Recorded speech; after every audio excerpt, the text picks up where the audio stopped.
السلام علیکم ورحمۃ اللہ وبرکاتہ۔ امید کرتا ہوں آپ سب خیر و عافیت سے ہوں گے۔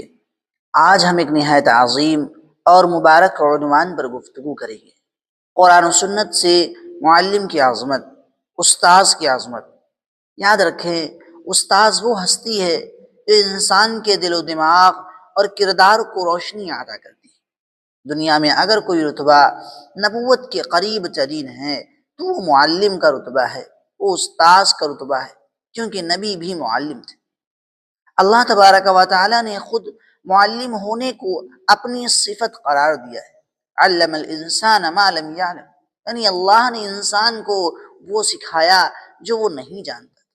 اور پھر فرمایا یرفع اللہ الذین آمنوا منکم والذین اوتوا العلم درجات، اللہ ایمان والوں اور علم والوں کے درجے بلند کرتا ہے، یعنی استاذ جو علم دیتا ہے، اللہ کے نزدیک اس کا مقام عام مومن سے کہیں زیادہ بلند ہوتا ہے۔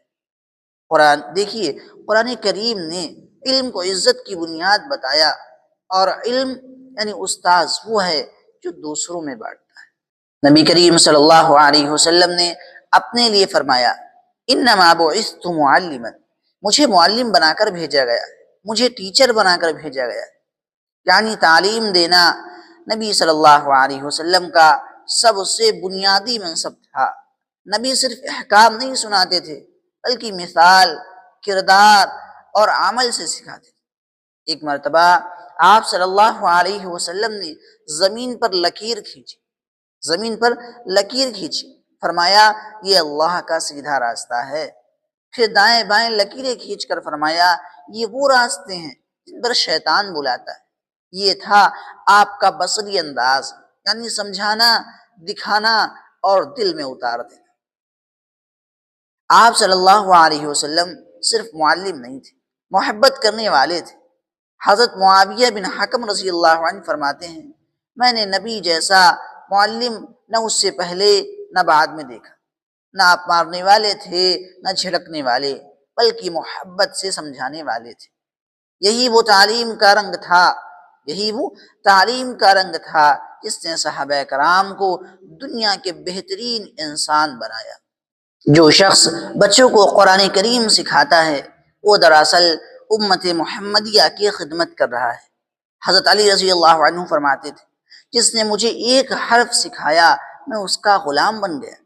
یہ جملہ استاذ کے مقام کی سب سے بڑی علامت ہے۔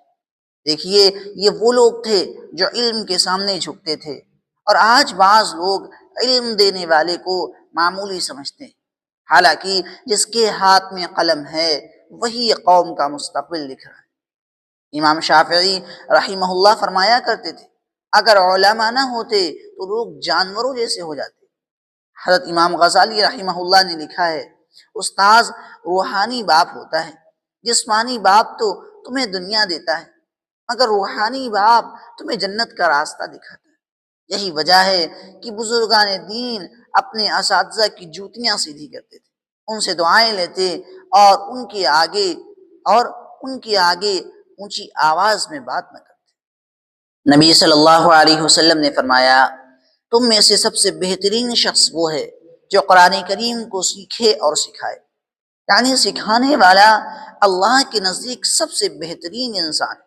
استاذ اگر دنیاوی علم سکھا رہا ہے تو وہ بھی نفع عام کا ذریعہ ہے، اور اگر دینی علم سکھا رہا ہے تو وہ نبوت کی میراث بانٹ رہا ہے، کیونکہ نبی صلی اللہ علیہ وسلم نے فرمایا علماء انبیاء کے وارث۔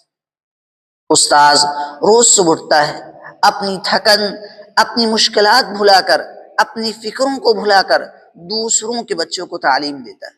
کبھی تنخواہ کم، کبھی وسائل محدود، پھر بھی اس کا حوصلہ کم نہیں ہوتا، کیونکہ وہ جانتا ہے میں کتابیں نہیں نسل تیار کر رہا ہوں۔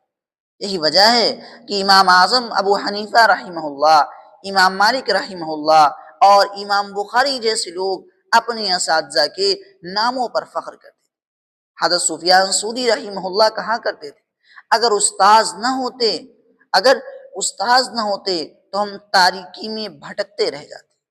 اگر قوموں کی عزت علم سے ہے تو علم کی عزت استاذ سے ہے۔ استاذ وہ چراغ ہے جو خود جل کر دوسروں کو روشنی دیتا ہے، وہ معاشرے کا خاموش محسن ہے، وہ قوم کے خوابوں کو تعبیر دیتا ہے۔ آج ضرورت ہے کہ ہم اپنے اساتذہ کی، اپنے استاذ کی عزت دوبارہ زندہ کریں، ان کی قدر دل سے کریں، اور اپنے اداروں میں علم و احترام کا ماحول بنائیں۔